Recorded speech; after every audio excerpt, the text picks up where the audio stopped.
Assalamualaikum warahmatullahi wabarakatuh. Perkenalkan, nama saya RTS Alivia Nazifa, NIM C1B019169, kelas R001 Perpajakan, Fakultas Ekonomi dan Bisnis Universitas Jambi.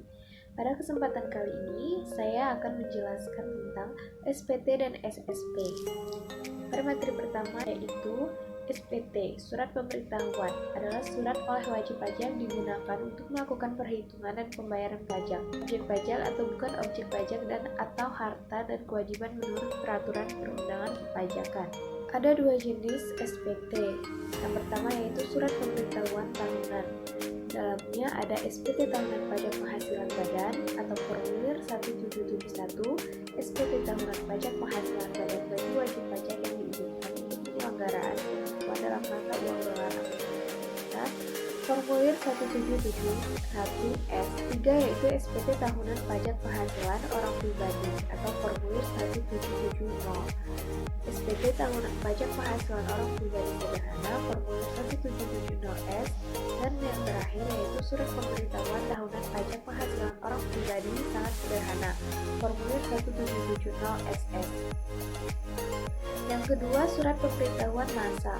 Di dalamnya ada 10. Yang pertama yaitu SPT Tanda Pajak Penghasilan Pasal 21 dan Pasal 26 Formulir 1721, SPT Masa Pajak Penghasilan Pasal 22, SPT Masa Pajak Penghasilan Pasal 23 dan Pasal 26, SPT Masa Pajak Penghasilan Pasal 25, SPT Masa Pajak Penghasilan Pasal 4 Ayat 2, SPT Masa Pajak Penghasilan Pasal 15, SPT Masa Pajak Pertambahan Nilai Formulir 1111, SPT Masa Pajak Pertambahan Nilai bagi pemungut, SPT Masa Pajak Pertambahan Nilai bagi pengusaha kena pajak perdagangan eceran yang menggunakan nilai lain sebagai dasar pengenaan pajak Formulir 1111-DM, dan SPT Masa Pajak Penjualan atas barang mewah.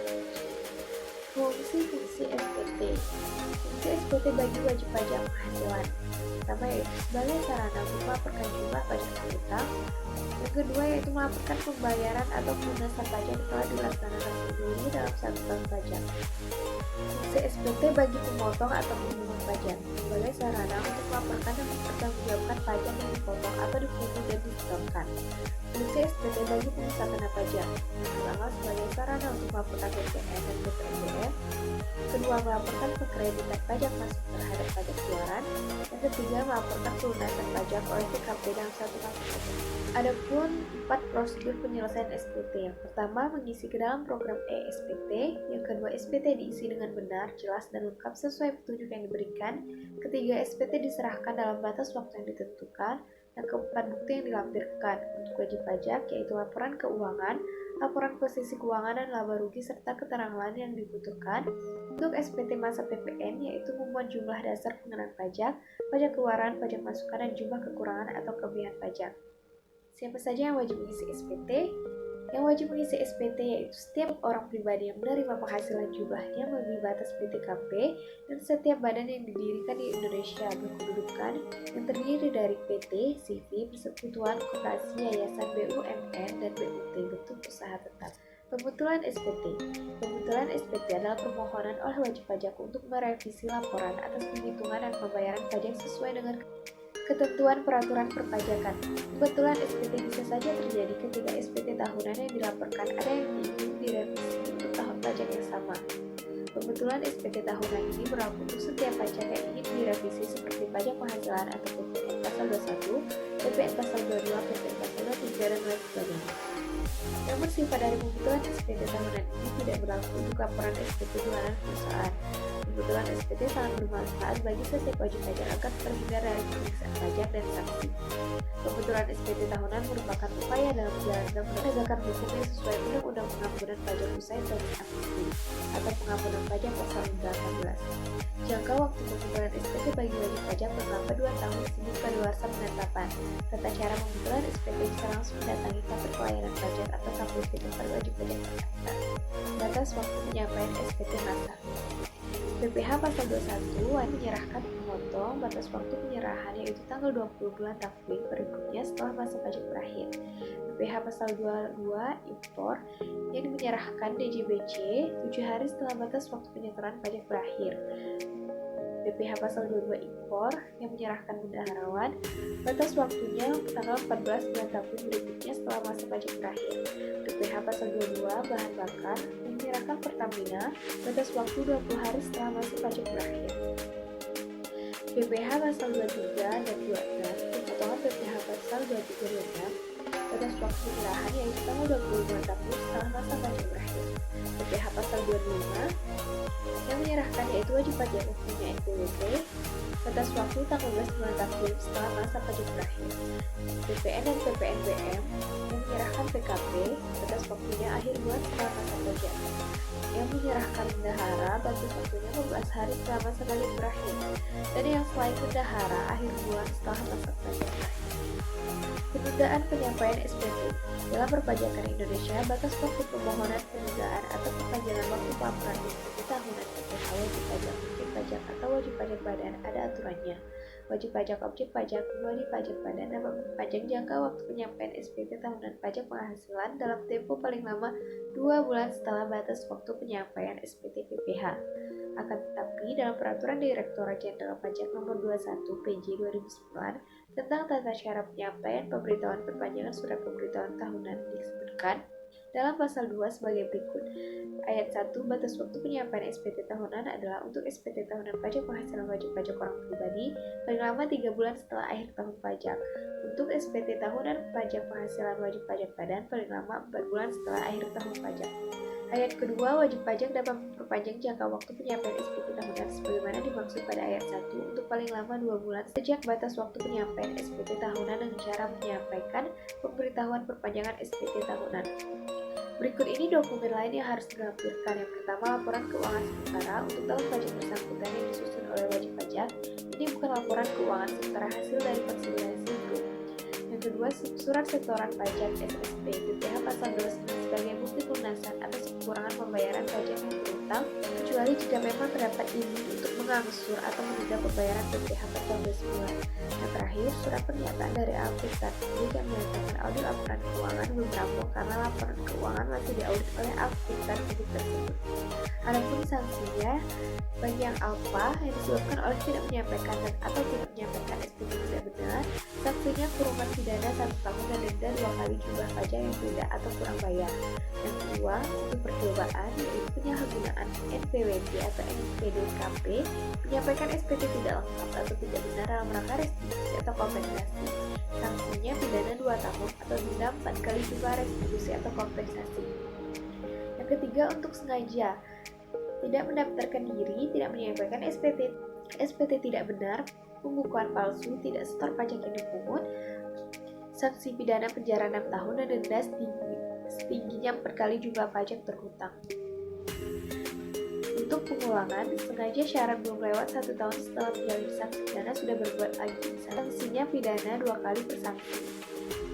Menyampaikan SPT tidak sesuai dengan batas waktu yang ditentukan, kenakan sanksi administrasi sebesar Rp100.000, SPT masa bulan PPN, dan Rp500.000 SPT masa bulan PPN untuk tahunan, Rp100.000 SPT orang pribadi, dan Rp1 juta SPT badan.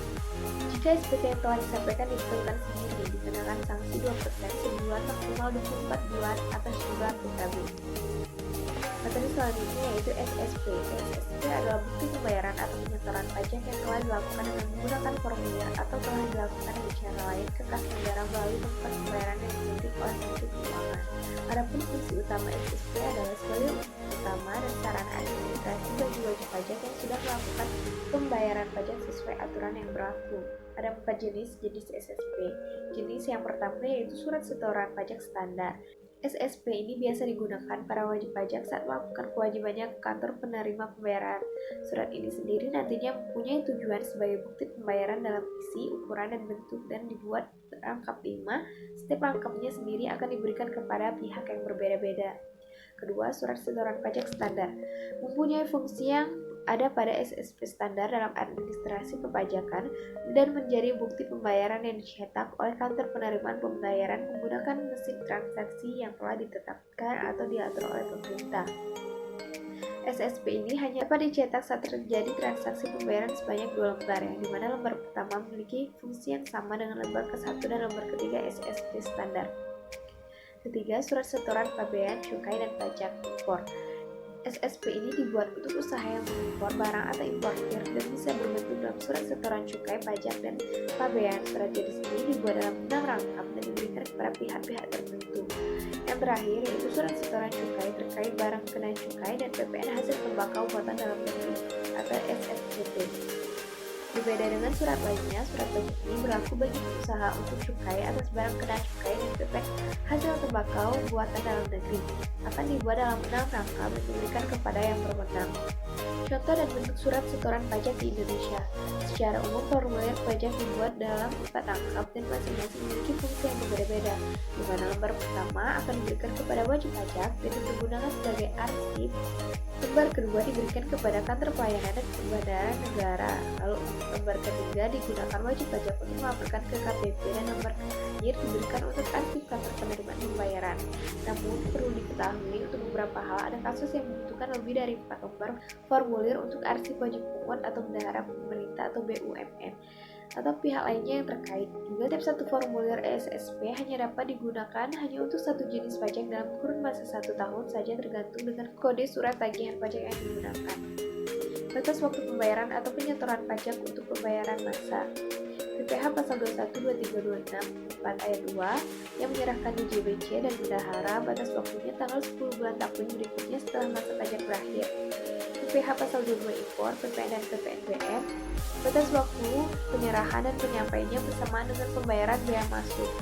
PPh pasal 22 impor, PPN dan PPNBM, batas waktu penyerahan dan penyampaiannya 1 hari setelah pemungutan pajak. PPh pasal 25 PPN dan PPNBM, batas waktu penyampaiannya tanggal 15 bulan tahun berikutnya. PPh pasal 22 impor, PPN dan PPNBM yang menyerahkan bukan DJBC, batas waktu penyerahan atau penyampaian yaitu tanggal 7 bulan tahun berikutnya. Ada 5 syarat untuk mengangsur dan penundaan SSP. Yang pertama, pemohon mengangsur atau menunda pembayaran pajak harus diajukan secara tertulis sebelum jatuh tempo.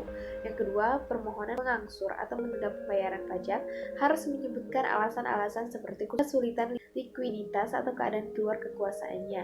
Yang ketiga, Kepala KPP menerbitkan SK angsuran pembayaran atau SK penundaan dalam waktu 10 hari sejak tanggal permohonan diterima. Yang keempat, permohonan diajukan sebelum jatuh tempo kecuali ada penyebab di luar kekuasaannya yang tidak terelakkan.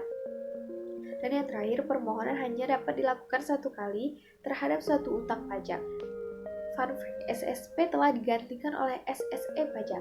Seiring perkembangan teknologi dan informasi, penggunaan SSP untuk menyetorkan pajak akhirnya digantikan oleh SSE pajak. SSE pajak secara efektif diberlakukan sejak 1 Juli 2016, di mana Direktorat Jenderal Pajak telah meresmikan e-billing atau surat setoran elektronik pajak. SSE pajak ini berbasis internet, jadi wajib pajak akan semakin mudah dalam membayarkan pajak mereka di mana saja dan kapan saja tanpa perlu mengantri. Sebenarnya, metode pengisian fungsi dan substansi konten pada SSE sama seperti SSP, bedanya media pengisian dilakukan secara elektronik. Itulah yang dapat saya sampaikan, lebih dan kurangnya mohon maaf dan terima kasih. Wassalamualaikum warahmatullahi wabarakatuh.